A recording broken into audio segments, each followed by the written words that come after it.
Welcome. We're digging into the community piece, which is the final part of a five-part series called Strategic Humanity in Motion. And today, we are pulling back the curtain on one of the most draining and, frankly, invisible challenges happening in the workforce right now. This quote just hits you, right? Think about it.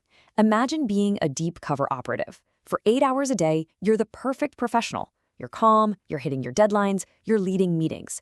But underneath it all, you're secretly managing this other, incredibly high-stakes world at home. That's the double life we're talking about. And no, it's not about spies. It's about survival for so many working caregivers. And this feels like a big moment, because we are finally putting the last piece of the puzzle into place. Throughout this whole series, we've been building the case that companies can and should strategically support their caregiver employees, especially those raising kids with special needs. And guess what? It doesn't require some massive budget.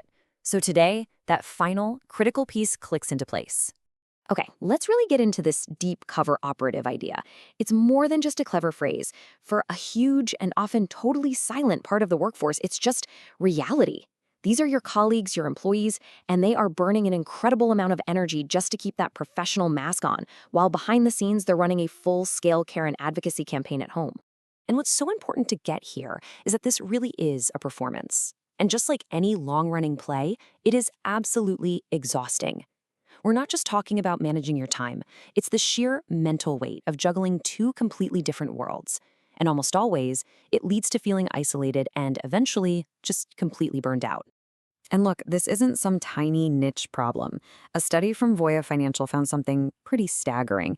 81% of caregivers said they had more stress and anxiety at work because of what was happening at home. So that quiet struggle you might not even see, it is having a huge, measurable impact on your people.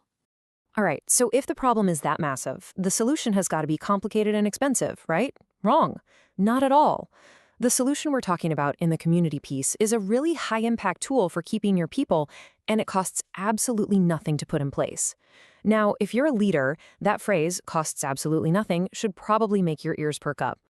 So what is it? It's brilliantly simple. It's called the Pop-Up Workgroup, and it's basically 3 easy steps. First, you just create a safe space, a simple 30-minute meeting where that professional mask can finally come off. Second, it's not about venting. The focus is on sharing tactical, real-world survival intel. Think of it like crowdsourcing solutions from a bunch of experts who really, truly get it. And third, the company provides the map, some tangible resources that basically say, hey, we see you and we're here to help. And let me be clear, this is not just some nice idea. Let's look at how this really works, how it builds this powerful ecosystem of support. Some of the most successful companies out there are already proving that when you invest in caregivers, it's actually a really smart business strategy. So yeah, let's celebrate the ones who are leading the charge. I mean, look at Deloitte. They have these neurodivergent listening circles. They aren't just for support, they're actually a structured way to get feedback.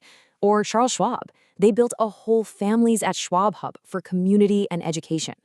Sanofi's Parents Connect group is all about peer support, and Voya Financial uses focus groups to get real data to drive their solutions. The approach might be different, but the goal is exactly the same. Build an intentional, supportive structure. So when you step back and look at all of this together, what's the big takeaway? Well, it's a huge shift in mindset. It's actually what this whole Strategic Humanity series has been building toward. It's about moving past the old way of just accommodating people and moving toward a future of real, meaningful integration. And the difference is just stark. The old way, accommodation, is always reactive. It treats caregiving like some temporary crisis, an exception to the rule, and it's usually tangled up in a bunch of frustrating bureaucracy. The new way, integration, is proactive. It accepts that caregiving is just an ongoing reality for a lot of people, and it builds an inclusive culture around that. It's all about low-friction empowerment. Okay, this all sounds great, but I know the question is always, where do I even start? So let's make it super tangible. Here's your first step. Something you can do literally the minute this explainer is over. Here it is. Go to askstellano.org and download the free Special Needs Parent Pocket Guide. Seriously. If you're an employer, pin this to your company's internal portal, print out some copies, and just leave them in the break room.